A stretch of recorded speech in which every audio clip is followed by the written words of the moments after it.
7 अप्रैल को पूरी दुनिया में गुड फ्राइडे मनाया जाता है।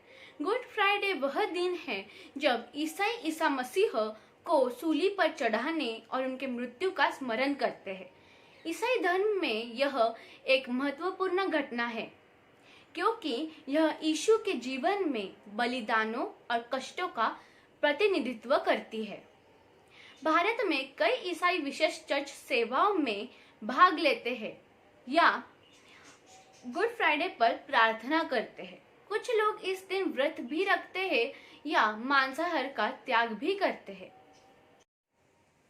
कुछ लोग गुड फ्राइडे को ग्रेट फ्राइडे, होली फ्राइडे और ब्लैक फ्राइडे से भी जाना जाते हैं। इस दिन ईसा मसीह को सूली पर चढ़ाया गया था और उसके ही तीसरे दिन वह जिंदा भी हो गए थे। जिस दिन वह जिंदा हो गए थे उस दिन संडे था, इसलिए उसे ईस्टर संडे के नाम से जाना जाते हैं। कुछ लोग इस दिन शोक भी मनाते हैं और कुछ लोग खुशियां भी मनाते हैं और इसका सेलिब्रेशन भी करते हैं। ईसाई मसीह को सूली पर चढ़ाया गया था, उस दिन को गुड फ्राइडे क्यों कहा जाता है? उस दिन उनकी मृत्यु भी हो गई थी और दरअसल ईसाई धर्म में यह मान्यता है कि ईसाई मसीह ने लोगों के भलाई के लिए अपनी जान दी थी, इसलिए उसे गुड फ्राइडे के नाम से जाना जाता है।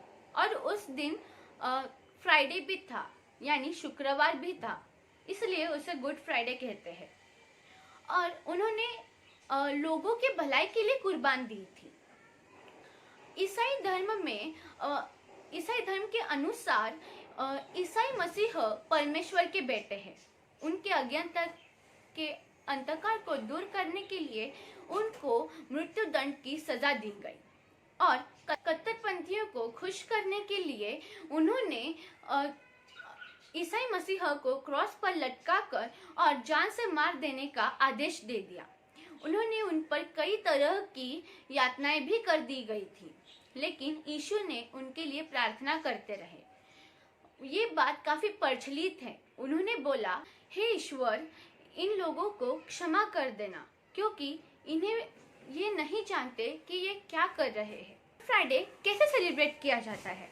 गुड फ्राइडे ईसाई धर्म में बड़े धूमधाम से सेलिब्रेट किया जाता है और ईसाइयों के घरों में गुड फ्राइडे के 40 दिन पहले से ही प्रार्थना और व्रत शुरू हो जाता है और वे व्रत में शाकाहारी खाना ही खाते हैं।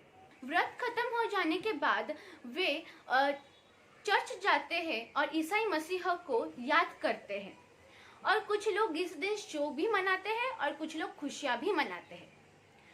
तो ऐसे गुड फ्राइडे सेलिब्रेट किया जाता है। उसके बाद आता है ईस्टर संडे। और ईस्टर संडे जिस दिन ईसाई मसीह जिंदा हो उठे थे, इसलिए उस दिन को ईस्टर संडे कहा जाता है और उस दिन संडे भी था, इसलिए उसे ईस्टर संडे कहा जाता है और यह एक होली वीक है। धन्यवाद।